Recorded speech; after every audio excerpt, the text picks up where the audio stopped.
7ই মার্চে কিন্তু স্বাধীনতা ঘোষণা হবে, এটাও মানুষ চিন্তা করছিল।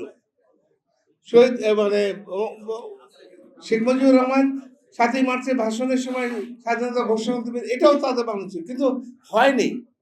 অত একটা মেজর, আপনি চিন্তা করে তো, মেজর জেনারেল ব্রিগেডিয়ার কত কিছু আছে। উনি জানে যে এই ঘোষণা দেওয়ার পর উনি যদি ফেল করে নির্ঘাত তার কোর্ট মার্শাল হবে, মৃত্যু হবে। তারপর উনি কিন্তু ঘোষণা দিলেন। শুধু ঘোষণা দিলেন না, এটা আপনারা জানেন সবাই, শুধু ঘোষণা দিলেন না, উনি কিন্তু সশরীরে যুদ্ধ করলেন, যুদ্ধ করে দেশকে স্বাধীন করেন। এবং সবচেয়ে বড় ব্যাপার হয়েছে এই যে উনি ঘোষণা দিলেন, প্রথমে তিনি নিজেকে রাষ্ট্রপতি হিসেবে ঘোষণা দিলেন, যুদ্ধ করলেন, স্বাধীন হওয়ার পরে কিন্তু উনি তার পেশায় আবার ফিরে গেলেন। উনি কিন্তু এখান থেকে কোনো গেইন করতে চাইলেন না, সিম্পলি উনি ফিরত গেলেন আর্মিতে, আর্মিতে তার কার্যক্রম আবার করতেছেন। 7ই নভেম্বরের পরে এই দেশের জনগণ মনে করলো যে হ্যাঁ, ওনার মতো লোককে যদি রাষ্ট্রীয় ক্ষমতা আনা যায়, ওই যে ঘোষণা দিচ্ছেন, ওই যে আন্দোলন করছেন, সেইটা সুফল অনুযায়ী ওনাকে দেওয়া হলো।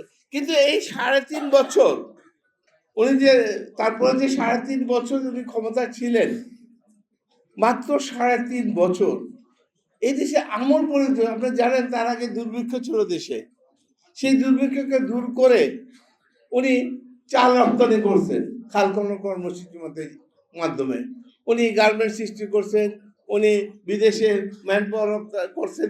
এগুলো সব আমাদের অর্থনীতিকে সামনের দিকে এগিয়ে নিয়ে গেছেন। এবং ওনার মৃত্যুর পরে দেশের দিকে বেগম খালেদা জিয়াও চেষ্টা করছেন।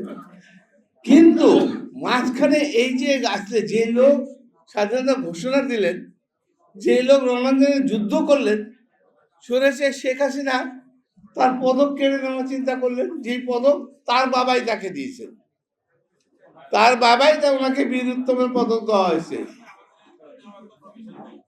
এবং তাকে রাজাকারও বলার চেষ্টা করা হয়েছে। উনি যুদ্ধ করেননি। এটা একটা মানুষ এত বড় মিথ্যা কথা বলতে পারেন, যেখানে যুদ্ধ করছে আর্মির সবাই জানে, যেখানে উনি স্বাধীনতা ঘোষণা দিয়েছে সবাই জানে, তারপরে উনি একই কথা। আজকে একটা গণতান্ত্রিক প্রক্রিয়ার মধ্যে আমাদের প্রধানমন্ত্রী জনাব তারেক রহমান রাষ্ট্রীয় ক্ষমতা আছেন, উনি 3.5 বছরে চেষ্টা, এই অল্প সময় যে কাজ করছেন, আমি তো মনে হয় তার চেয়ে বেশি ফাস্ট হয়েছে আমাদের বর্তমান প্রধানমন্ত্রী।